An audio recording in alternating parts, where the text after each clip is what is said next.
Today we have a special guest that is visiting us at the shop, unexpectedly so actually. This is the Screaming Banshee, built between 1957 and 1958, I think is what we're calling it, right Corey? Yeah, 58. Right around there. So the Banshee is its own moniker unique to this specific car, but this is a Spider body that was offered by Sports Car Engineering, and Sports Car Engineering copied the Microplast Mistral. So this is kind of three versions away from the original, but effectively the same car. Microplast, the Microplast Mistral was designed in Surrey, England. The company licensed several companies across the world, including as far as Australia, to produce the car and sell it under their licensing agreement as the Mistral. Sports Car Engineering got a hold of one, and it's kind of unclear from what Corey and I have talked about and what Jeff and I have talked about as to whether or not Bud Goodwin had actual licensing ability, but it sounds like eventually, even if he did have the licensing legitimate, he ultimately decided to not pay the licensing fee by making a minor modification and then producing the cars without that licensing fee. If Bud Goodwin sounds familiar, Bud Goodwin went on to found FiberFab. And when he was at Sports Car Engineering, which is the company he founded in 1956 and had sold by 1958, he also offered a car known as the Sports Car Engineering Hurricane and a modified variant known as the Tornado. And if that looks familiar, it's because it's a copy of Noel Bangert's Man Ray. Essentially from the dashboard back, firewall back, it is an exact copy of Noel Bangert's Man Ray with some minor modifications to the front clip. Kind of another example of Bud Goodwin's somewhat seedy past.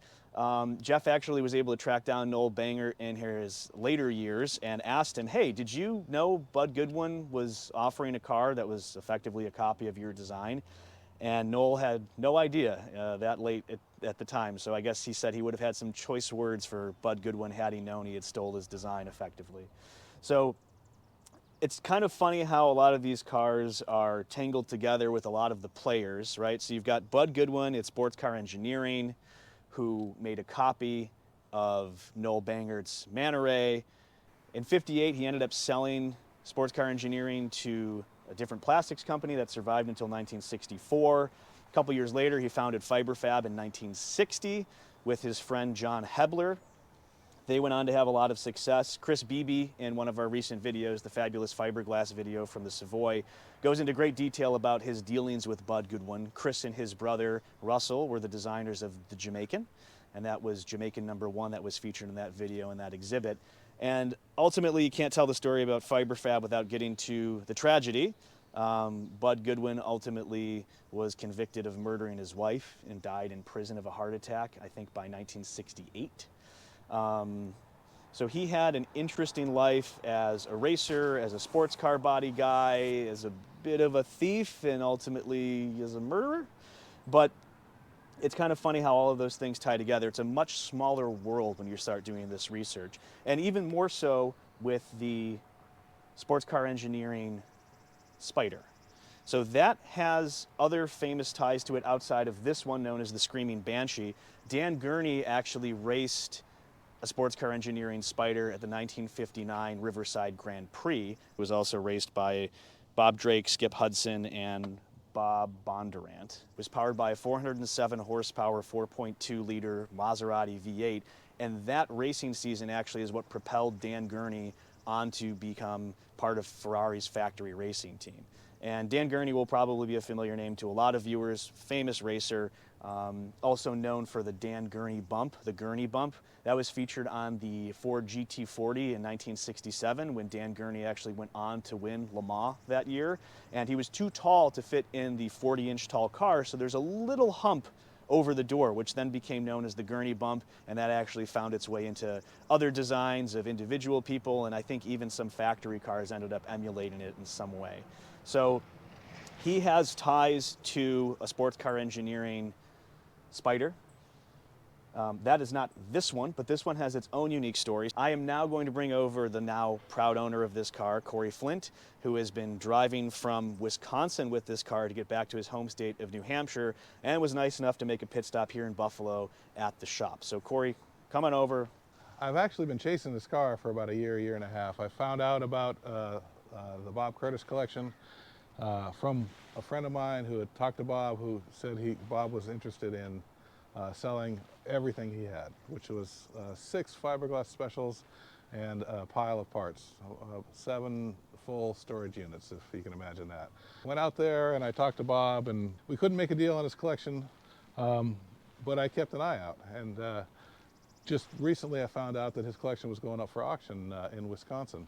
So I bid on the Banshee and was able to get most of the parts that came with it. It is an amazing car with an amazing history. If you go back to 1957 when they started building this car, 58, Ed Durand, Bud Rice, they were brothers-in-law.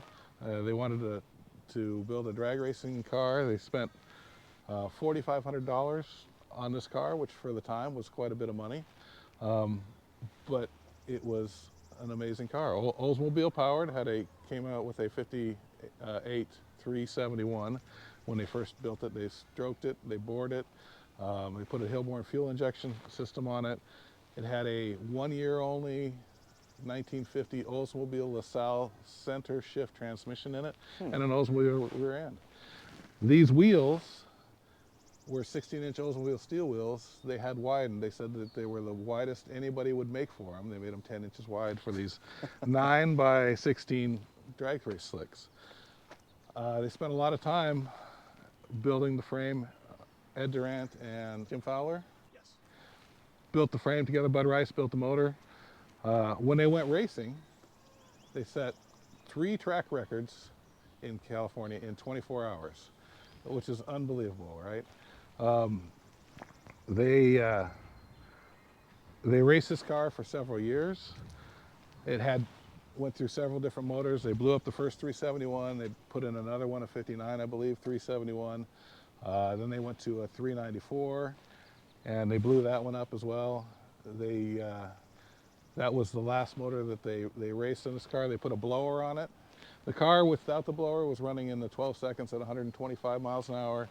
Once they put the blower on it, that took a whole second off. They were running 1120s at 134 miles an hour. That was in 59, 60? That was in 61. 61. So that was after Jim Fowler seemingly had been not part of the association with the car anymore. That's correct. They went to a B&M hydrostick transmission in this thing, and the early years of B&M, and they were, I believe, sponsoring them with transmissions. There was a problem with the hydrostick. It tended to over-rev the transmission, which over-revved the engine. So that's how they blew up the second 371 and the 394. So they were going to go their own direction. They bought another engine. They had bought another transmission, a 56 slant pan and a 61 394. Somewhere in there, Ed Durand and Bud Rice? Bud Rice, thank you, got in a fight. Classic. Classic, right? Yeah. And it was evidently, I don't know what it was about, but Durand took the car, Bud Rice took the motor and transmission. They split up and they never talked again for the rest of their lives. Wow. In 1991, Bob Curtis grabbed the car from an ex-employee of Ed Durand, who Ed Durand had given the car to, and interviewed both Ed Durand and Bud Rice. Talked to them extensively, collected all the parts and information he could get a hold of. Separately, right? Separately. Yeah.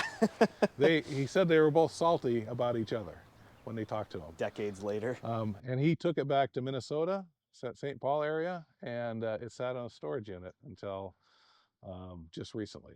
So I'm excited to bring this out into the light and let the world see this amazing historic race car. Yeah, we're excited for you.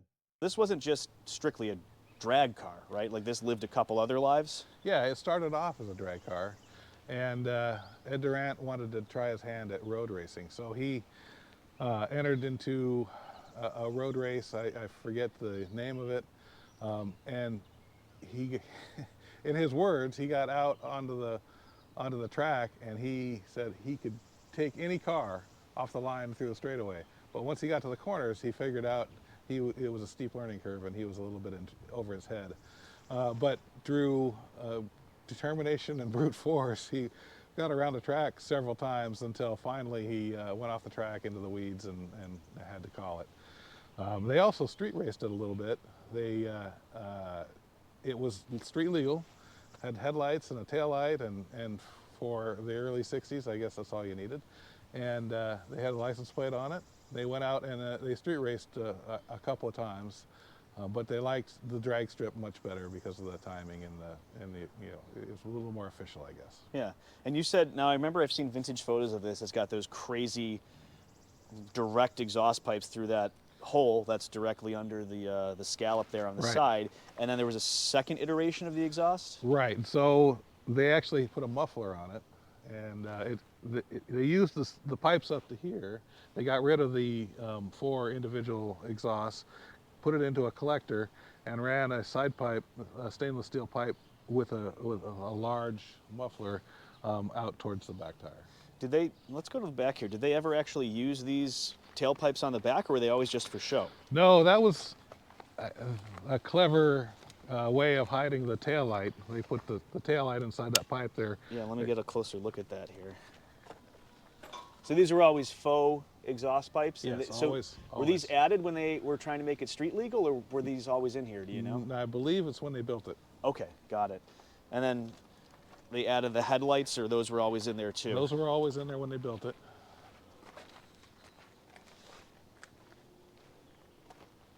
Is the grill still with the car? I don't believe it ever had a grill. Really? Oh, I thought I saw that in the photo. Maybe I was thinking of a different iteration, Yeah. one of the spiders, not the actual Screaming Banshee Yeah, here. I'm still in the research mode, so Yeah. I don't have a grill for it, no. How's that? Well, if it didn't have one, then you can save a couple bucks by not building one, but if it did, there's probably some good historic photos to replicate one from. And so I think you and I were talking ahead of the time here, which is kind of funny, right? Like you look at it was a custom tube chassis, and this went 11.2? 11.2. Yeah, if you look at those welds and how this thing is built, I don't know if I'd trust it at 11.2. Well, they were seemingly made of sterner stuff back then. Yeah, they had much more grit.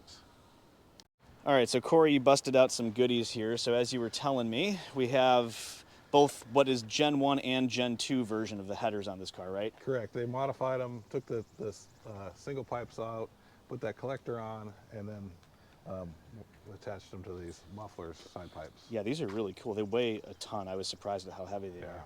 But this is really the piece to have, right? Right. They're the original fuel injection unit for the car. It's kind of cool. I've never had a Hilborn injection system. I've always wanted one, and this is almost as exciting as owning the car for me, because that's quintessential race car in my eye. Yeah, absolutely. It's kind of like you wanted both things, and they were paired together historically, and now you've got them as a package deal. When you tell people, though, you'll have to be like, I bought the injection, and then it came with this car. Right. I guess I figured I'd keep both and maybe put them together. Perfect. Yeah, what a great period piece to have. Oh, they're beautiful. I can't wait to see this thing. And have you figured out or given thought to which motor that you're hoping to put in it? Yeah, so over the course of the last month or so that I've owned the car, I've tried to decide how I'm going to bring it back. You know, there's multiple generations, right? There's a 371 with the little side pipes and the original, and then there's the blower and the 394. I think what I'm going to do is fuel injection, 394 side pipes with the B&M hydro stick, just to kind of match what the car is striped to or painted to. So yeah, you wouldn't want to go to a previous iteration that then kind of makes you remove that. You don't want to get rid of that. I'm not going to touch the body. I'm going to clean it. I'm not going to do anything to the frame other than clean it and just try to bring it back to what it would have looked like had it been put away in one piece. I want this to be original race car as much as possible. It's in great enough shape to be a solid survivor, and then once you put a period motor in it that it had in its past, it's all there. Yeah, yeah. And in fact, I've already sourced a 61 394 for it and a hydro stick shifter for that transmission. Nice. Let's take a look at some of this literature you've got. January 1959 edition of Hot Rod. And right around the middle, a whole article about the Screaming Banshee. And so that's its first iteration of the exhaust dumps, pre-headers. There's your Hilborn injection. There's the chassis looking a little bit more polished than it does today. And then over here you've got hot rod ideas from 1961. 1961. All right, let's take a look. You got Beat It Bandit on the cover. And yeah, I haven't seen this one yet. I'm sure Jeff has this in his collection, but very cool. You know, it's not every day that you're able to put the car and its history together, and even if you are, usually it's not this well documented.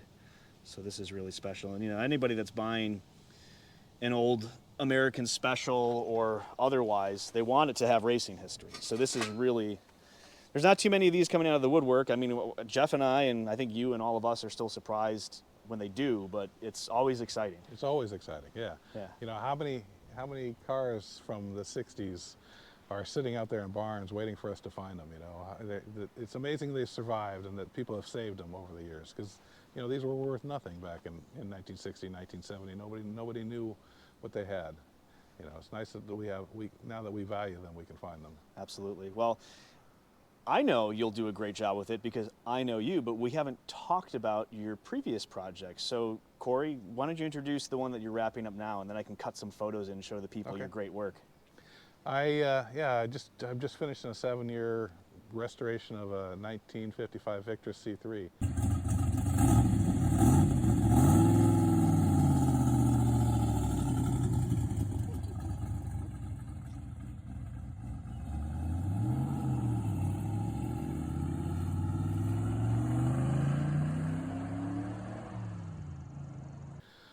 I found it in Missouri, and just quite by accident. I bought it as I was looking for a Daytona coupe kit, and I was looking through Facebook Marketplace, and I saw the Victress, which had a great look. It was an awesome coupe, and I thought, well, this is cheaper, and it'll be easier to restore than building a Daytona coupe. Much to my surprise. I was wrong on both counts. It was way more expensive and took a lot more time, and they're basically hand-built cars with no support. So, but I'm so much happier having a Victress. It is such an amazing, unique car, and it's been a labor of love putting that thing together for the last 7 years. Yeah, and you've been starting to hang around with your other New Hampshire Victress co-owners, right? Right, there's 3 of us up there. I think New Hampshire is Ice Station Victress North. I moved to New Hampshire and quickly found, through Jeff Hacker, Mark Gagnon, who has also a Victress C3. Stoneface Garage, for those that want to follow him on YouTube. Yep, Stoneface Garage. He's getting close to completing. I think he's doing body work and paint and thinking about interior. And then Bob Mitchell's C3, Victress C3 is done, and it's been down to Amelia, and it's a beautiful car. And they're all within half an hour of me. One's east and one's west. It's amazing that we were able to collect in an area. Yeah, that's funny. And well, mine will be somewhat close to New Hampshire once it's up here from Florida. Right. I think that was the previous video, my Resto Mod Victress. So you guys had a lot of really good tips. Definitely Mark had some great tips, and that's still a long ways away, but it's better to ship 1 car from Florida than 2.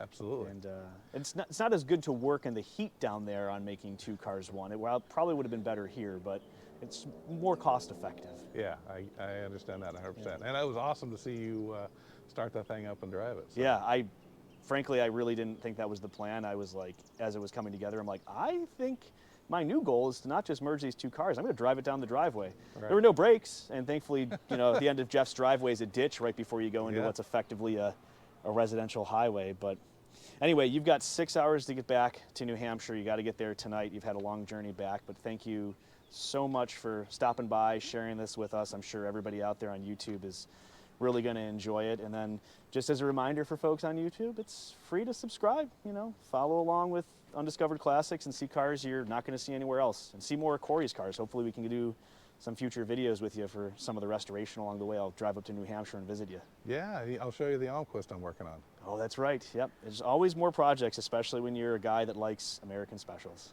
Absolutely. All right. Thanks, Corey. You bet. Thanks, Mike.